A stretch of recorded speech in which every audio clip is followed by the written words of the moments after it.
Hello everyone, my name is Sally and I'm your narrator for today's story.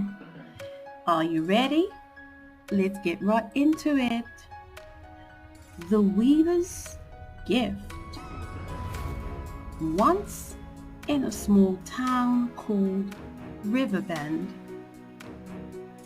there lived a boy named Jonah.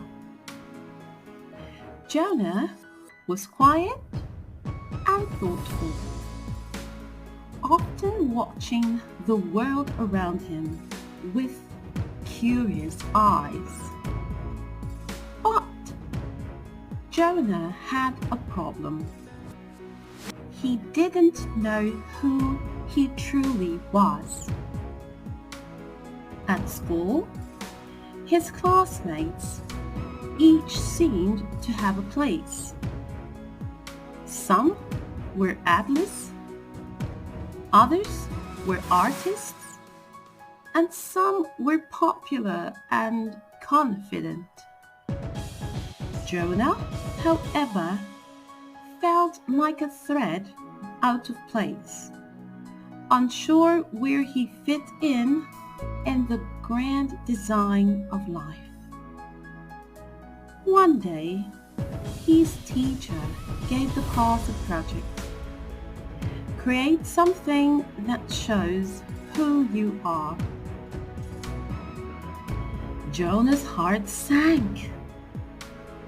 I don't know who I am, he thought. That evening, Jonah went to his grandmother's house, as he often did when he felt lost.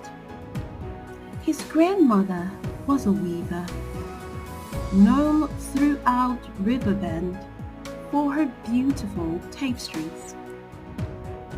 Her home was filled with vibrant cloth and patterns that told stories of joy, struggle, and triumph.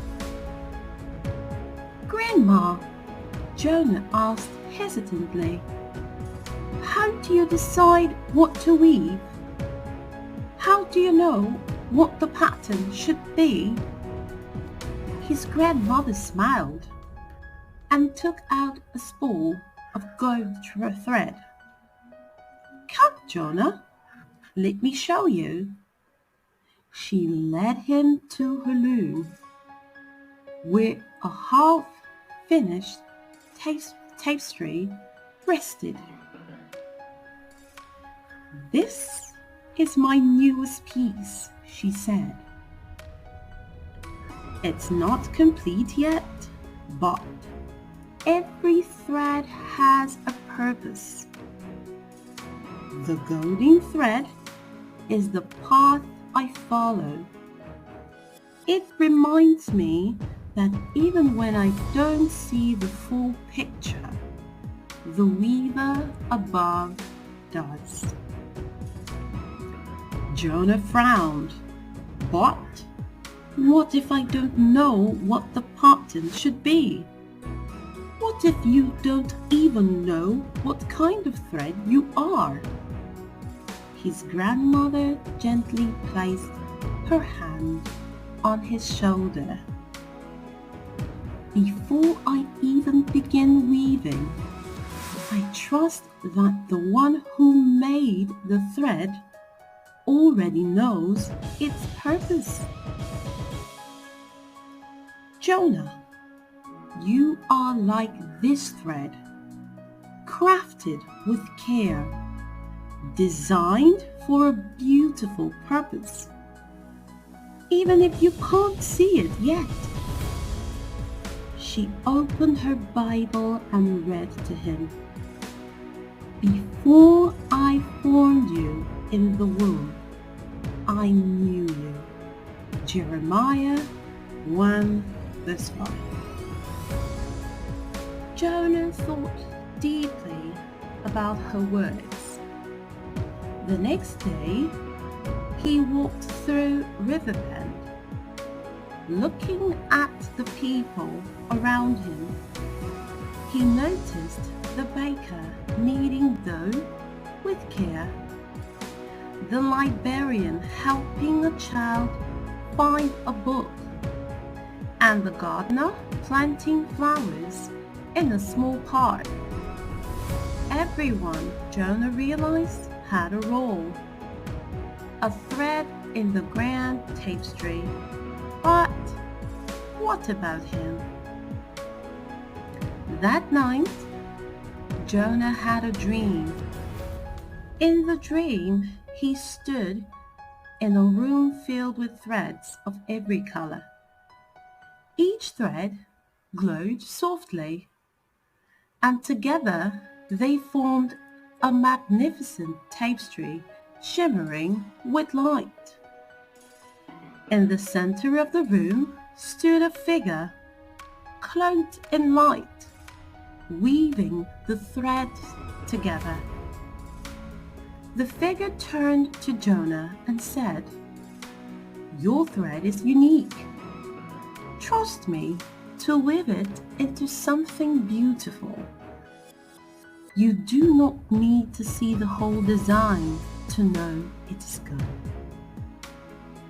Jonah awoke with a start, his heart filled with a sense of peace he didn't know before. When the day of the school project arrived, Jonah stood before his class. He didn't bring a drawing or a sculpture like some of his classmates. Instead, he brought a small loom and a single golden thread. "This is who I am," Jonah said. "I may not know the full picture yet, but I trust that I am part of something beautiful. Just like this thread, I was made with a purpose." His classmates were silent for a moment, then began to clap. Many of them, who had also felt unsure of themselves, found comfort in Jonah's words. Jonah's story inspired others to see themselves as part of a greater design.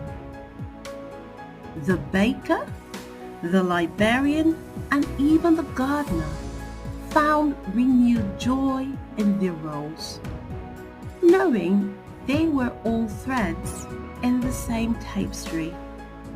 And Jonah? He grew more confident, trusting God to direct his path. The moral of the story is, you are made with a purpose, even if you cannot yet see the full picture.